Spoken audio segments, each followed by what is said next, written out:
हमारे साथ इस संकट पर बात करने के लिए दो संवाददाता मौजूद हैं। हमारे साथ हमारे सहयोगी कुमार कुणाल दिल्ली सचिवालय से जुड़ रहे हैं और मयूर विहार से हमारे साथ होंगे हमारे सहयोगी रजत सिंह। सबसे पहले शुरुआत मैं कुमार कुणाल से कर रही हूँ। कुणाल, अल्टीमेटम बल्कि ये समझ लीजिए खत्म होने को ही आ रहा है, क्या होगा? क्या कल से वाकई दिल्ली वालों को 8-8, 10-10 घंटे अंधेरे में बैठना पड़ेगा?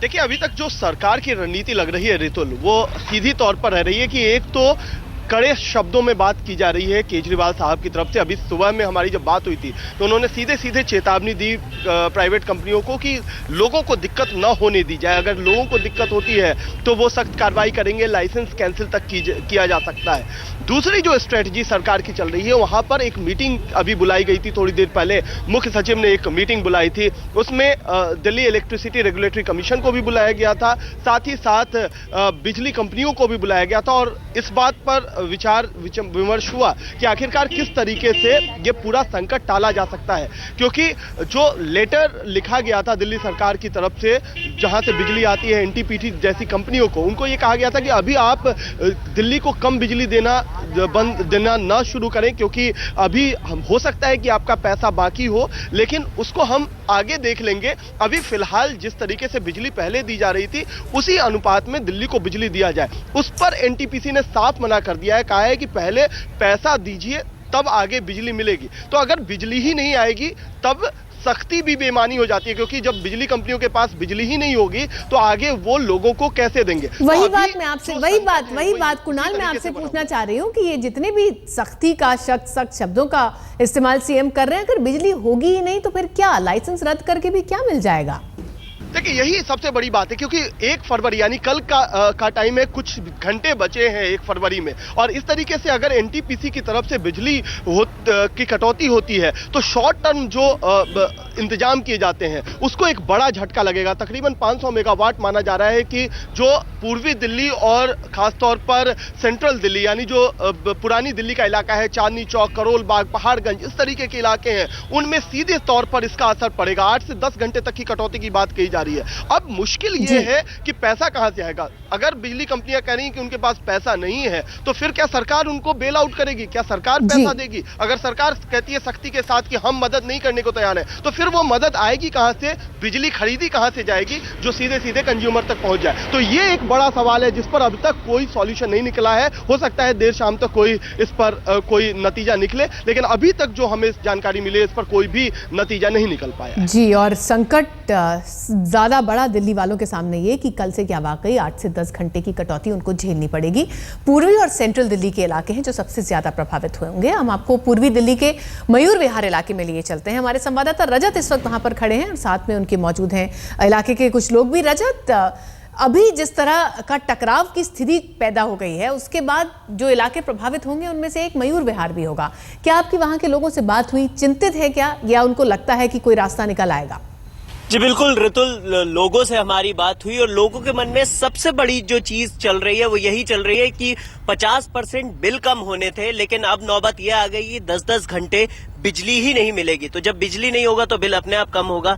ऐसा ही कुछ चल रहा है दिमाग में इस वक्त, क्या चल रहा है? नहीं, देखिए, मेरा मानना तो ये है कि ये जो भी कुछ हो रहा है ये सिर्फ लोगों को उकसाने के लिए हो रहा है, और ये बेसिकली अगर देखा जाए तो जो भी कुछ केजरीवाल गवर्नमेंट या दिल्ली गवर्नमेंट आज की डेट में सीएम साहब कर रहे हैं, I am very much thankful to him. He is doing the right thing.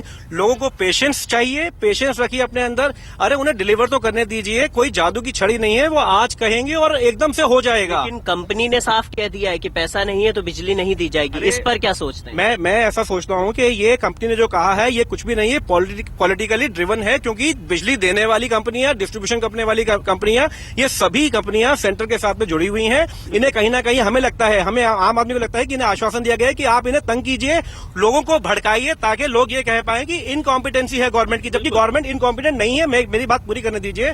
Government कहीं से इनकॉम्पिटेंट नहीं है साहब। ये जितने घूसखोर हैं, जितने ये भ्रष्टाचारी लोग हैं, थोड़ा टाइम दीजिए। कैग का एक बारी को ऑडिट तो हो जाने दीजिए। ऑडिट की बात यहाँ पर की जा रही है। जी ऋतुल, तो यहाँ पर लोगों का मानना यही है कि समय अभी देने की जरूरत है, सरकार को इतनी जल्दी नहीं मान लेना चाहिए। जी रजत, और अगर कुछ लोग ये ये राय रख रहे हैं कि इतनी जल्दी नहीं मानना चाहिए, तो फिर हम आपको ये भी दिखा देते हैं कि आखिर बिजली कंपनियों की मांगे क्या थी और फिर उनके ऊपर क्या क्या तर्क दिए गए। आइए पहले आपको दिखाते हैं कि कौन कौन सी चीजें हैं, कौन कौन से मुद्दे हैं जिनको लेकर टकराव की स्थिति पैदा हो रही थी। केंद्रीय बिजली मंत्रालय बिजली उत्पादन कंपनियों को बिजली जारी रखने के निर्देश दे, ये बिजली वितरण कंपनियों की मांग थी। एनटीपीसी, एनएचपीसी और एसजीवीएनएल, ये तमाम जो कंपनियां थी, और साथ ही साथ केंद्रीय वित्त मंत्रालय सरकारी बैंकों को कर्ज देने के निर्देश दे, ये भी बिजली कंपनियां, बिजली वितरण कंपनियां मांग कर रही थीं।